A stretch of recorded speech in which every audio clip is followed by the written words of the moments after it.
19/8/2026 ला आलेली पोर्टलवरती लेटेस्ट अपडेट आहे.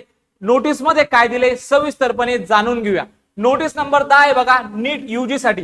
जर तुम्ही याला थोडं स्क्रोल करत जर खाली घेतलं तर यामध्ये काय करण्यात आलेले, तुमचं जो शेड्यूल आहे त्याला काय करण्यात आलेले, रिवाइज करण्यात आलेले. थोडक्यात या ठिकाणी काय मिळालेली तुम्हाला, पुन्हा रजिस्ट्रेशनसाठी या ठिकाणी मुदतवाढ देखील मिळालेली आहे. ओके, काय दिलेलं आहे संपूर्णपणे सविस्तरपणे आपण यामध्ये बघून घेऊया. बघा आता थोडक्यात काय चालू आहे, तुमचं ग्रेव्हेन्सेसचं पिरियड चालू आहे. ज्या विद्यार्थ्यांचा 18/8/2026 ला जी प्रोव्हिजनल मेरिट लिस्ट आलेली, ओके, त्या प्रोव्हिजनल मेरिट लिस्ट मध्ये जर कोणाच्या नावामध्ये किंवा जेंडरमध्ये, ओके, किंवा कॅटेगरीमध्ये जर काही मिसमॅच झाला असेल तर तुम्ही ते करेक्ट करू शकता. ओके, त्याही नंतर ज्या विद्यार्थ्यांनी आतापर्यंत रजिस्ट्रेशन केलेली, यामध्ये बघू शकता नंबर 1 चा पॉइंट आहे, online registration and session apply for MBBS BDS courses only for those candidate who have not registered previously as per the notice number 3 आणि नोटीस नंबर 8. म्हणजे अगोदर ज्या 2 नोटीस आल्या होत्या आणि त्यावेळेस जर तुम्ही अजूनपर्यंत जरी रजिस्ट्रेशन केलं नसेल तर तुम्ही या ठिकाणी 20/8/2026 ते 21/8/2026 या कालावधीमध्ये काय करू शकता, पोर्टलवरती रजिस्ट्रेशन करू शकता.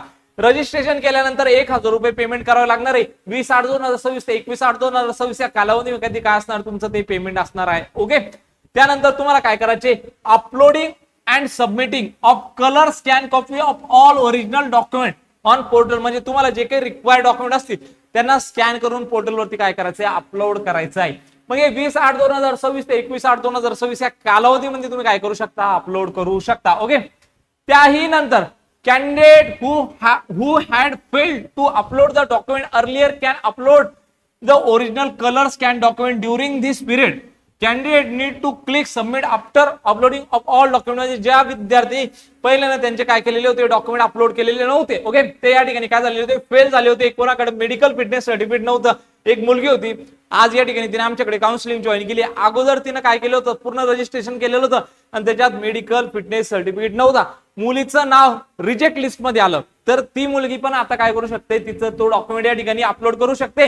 मग पुन्हा काय होणार, डॉक्युमेंट व्हेरिफिकेशन होणार, नंतर किती कॅन्डिडेटनी रजिस्ट्रेशन केले आणि तुमची काय येणार, प्रोव्हिजनल मेरिट लिस्ट येणार.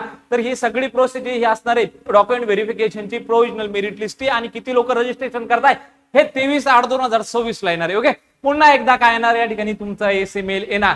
त्यानंतर जर तुम्हाला काही करेक्शन करायचं असेल, ओके, ग्रेव्हेन्सेस साठी जायचं असेल तर 24/8/2026 ला तुम्ही जाऊ शकता. त्याही नंतर ओके, त्यानंतरही तुमची या ठिकाणी काय येणार, फायनल मेरिट लिस्ट येणार ग्रुप ए साठी 25/8/2026 ला. त्यानंतर तुमची सीट मॅट्रिक्स येणार, कोणत्या कॉलेजला किती सीट 25/8/2026 ला येणार. ओके, त्यानंतर online choice filling, preference filling सुरू होतील बघा तुमचे 26/8/2026 ते 29/8/2026 या दरम्यान. त्याही नंतर तुमची जी डिक्लेरेशन ऑफ सिलेक्शन लिस्ट आहे ती 30/8/2026 ला येणार आणि तुम्हाला फिजिकल नंतर काय येणार, तुमचा रिझल्ट येणार बघा 30 तारखेला. ओके, त्यानंतर तुम्हाला फिजिकल जॉईनिंग साठी जायचंय अलॉटेड कॉलेजला विथ ऑल ओरिजिनल डॉक्युमेंट घेऊन अँड रिक्वायर जे काही फीस असेल ते डीडीच्या माध्यमातून घेऊन. तर तुम्हाला जायचंय 31/8/2026 ते 4/9/2026 या दरम्यान संध्याकाळचे 5:30 वाजेपर्यंत. दिलेली माहिती जर आवडली असेल तर सगळ्यांनी काय करायचंय, चॅनलला सबस्क्राईब करायचंय, तुमच्या मित्रांना शेअर करायचंय. भेटूया अशाच एक मोर इन्फॉर्मेटिव्ह व्हिडिओ मध्ये, तोपर्यंत धन्यवाद.